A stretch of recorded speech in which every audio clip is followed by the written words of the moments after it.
الله وبركاته. الحمد لله رب العالمين والصلاة والسلام على رسوله الكريم وعلى آله وأصحابه أجمعين. Inshallah, we're going to be doing the fourth hadith of Arba'een Nawawi, of Imam Nawawi's Arba'een. And this hadith is narrated by Abdullah ibn Mas'ud radiallahu ta'ala an. And Abdullah ibn Mas'ud radiallahu ta'ala an, just a quick, summarize information about him. He was the sixth person to accept Islam, and along with him, his mother also accepted Islam.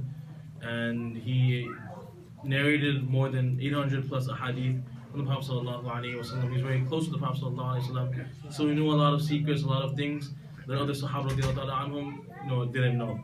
And he was later on passed away in Medina, and he was actually sent to Kufa as a teacher because he was one of the main scholars of fiqh, of every aspect of Islam at that time. And he was later sent to Kufa, and he was a teacher there, and he taught them the Kufan fiqh, the theology over there as well. And so this hadith that we're going to go over, inshallah, is narrated by Abdullah ibn Mas'ud radiallahu ta'ala an, where he says that Nabi Abdurrahman Abdullah ibn Mas'ud radiallahu ta'ala an حدثنا رسول الله صلى الله عليه وسلم وهو الصادق المصدوق. Right? So Abdullah ibn Mas'ud radiallahu ta'ala an, he's saying that we heard from the Prophet sallallahu alaihi wasallam وهو الصادق المصدوق, and Ibn Mas'ud is saying radiallahu ta'ala an, that the Prophet sallallahu alaihi wasallam is Sadiq, he is the one who is trustworthy, and he's Masduq, the one who is believed in. Right? So he's just saying this as a kind of a footnote. Then he says, قال إن أحدكم يجمع خلقه في بطن أمتي أربعين يوما. That the Prophet ﷺ is saying now that all of you have been gathered together, you have been gathered, your birth, you have been gathered in your mother's womb, or your mother's abdomen, your mother's womb. Meaning that, we all came from our mother. We all were created, the creation of our existence was, the beginning was from our mother. Not our soul, but our body. The creation of our body was from our mother. And we were in that womb, in our mother's womb, for 40 days. ثُمَّ يَكُونُ عَلَقَةً. Then you become a piece of flesh. Right? So your existence of creation starts from the mother's womb, and then you become alaqatan, a piece of flesh. You become a blood clot, right? A blood clot. A piece of flesh that seeks blood. ثم يكون علقة مثل ذلك, in the same manner. ثم يكون مضغة مثل ذلك. Then from this blood clot, you become a mudgha, a piece of flesh. A piece of, mudgha means a piece of flesh that is being chewed, right? So you become like a piece of flesh that's being chewed, like the same substance. ثم يرسل إليه الملك. And then after these periods, from nutfa, from a drop of fluid, you become alaqa, from that blood clot. Then you become mudgha, the piece of flesh. Then ثم يرسل إليه الملك. Then malak. Then Allah subhanahu wa ta'ala, He sends an angel to that person that being that fetus. فَيَنْفُخُ فِيهِ الرُّوحِ. And He has commanded, or He blows the soul or the spirit into that fetus. وَيُؤْمَرُ بِأَرْبَعِ كَلِمَاتٍ. And that angel that Allah subhanahu wa ta'ala said to that fetus, that angel is commanded to issue four decrees. Number one, بِكَتْبِ رِزْقِهِ, to decree the plan for his sustenance in this world, for that human being that's going to come out. بِكَتْبِ رِزْقِهِ, to plan for his sustenance. وَأَجَلِهِ, to plan for his lifespan. وَعَمَلِهِ, to plan for his deeds in this world, whether they're good or bad. وَشَقِيٌّ أَوْ سَعِيدٌ, and his happiness in this world or his wretchedness. So meaning happiness if you follow Islam, if you truly believe in Allah subhanahu wa ta'ala, that happiness meaning leading to Jannah, or also being planned at that time is your wretchedness or your shaqiyun, your ungratefulness that could lead, that actions that could lead up to Jahannam. So four things are issued during the time that we are being created inside of our mother's wombs. Right? Our plan for our sustenance in this world until we pass away, our lifespan, right, till the last day we breathe.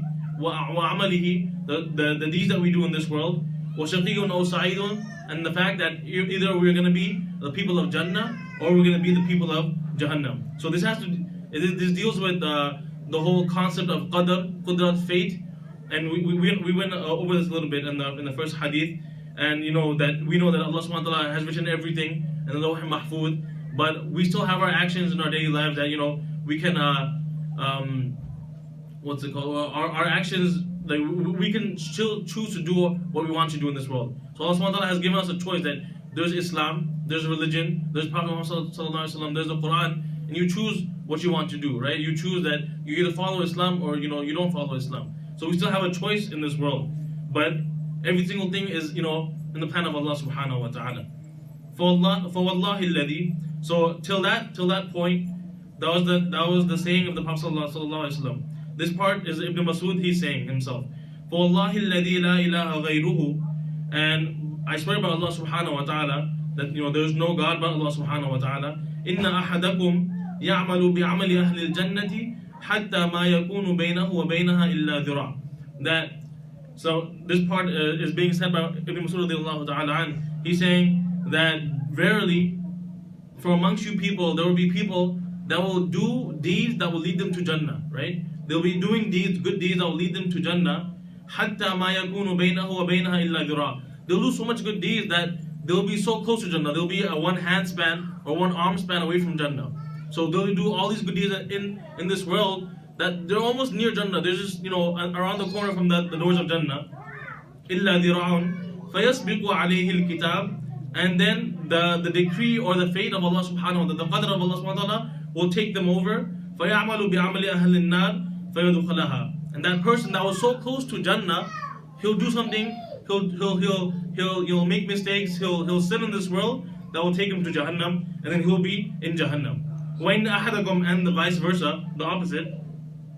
وَإِنَّ أَحَدَكُمْ لَيَعْمَلُ بِعَمَلِ أَهْلِ النَّارِ حَتَّى مَا يَكُونُ بَيْنَهُ وَبَيْنَهَا إِلَّا ذِرَاعٌ. And then you'll find people in this world that'll do so much sins, they'll do so much itham, they'll make so much mistakes in this world that they'll be so close to Jahannam, one hand span away from Jahannam, إِلَّا ذِرَاعٌ فَيَسْبِقُ عَلَيْهِ الْكِتَابِ. And then same thing will happen. Allah subhanahu wa ta'ala's decree, whatever He's written down in our fate, will take over, and He'll start doing good things in this world. He'll start doing al-a'malu salihah. فَيَعْمَلُ بِعَمَلِ أَهْلِ الْجَنَّةِ. He'll start doing deeds that will lead him to Jannah. فَيَدْخُلَهَا. And then he will enter Jannah. So basically saying that you'll see some people in this world that they're doing good or they're doing good deeds, and you see them, we know that this person he's going to Jannah, he's going to paradise. But sometimes that person, he might have nifaq in himself. He might be a hypocrite. So he's not sincere in his actions.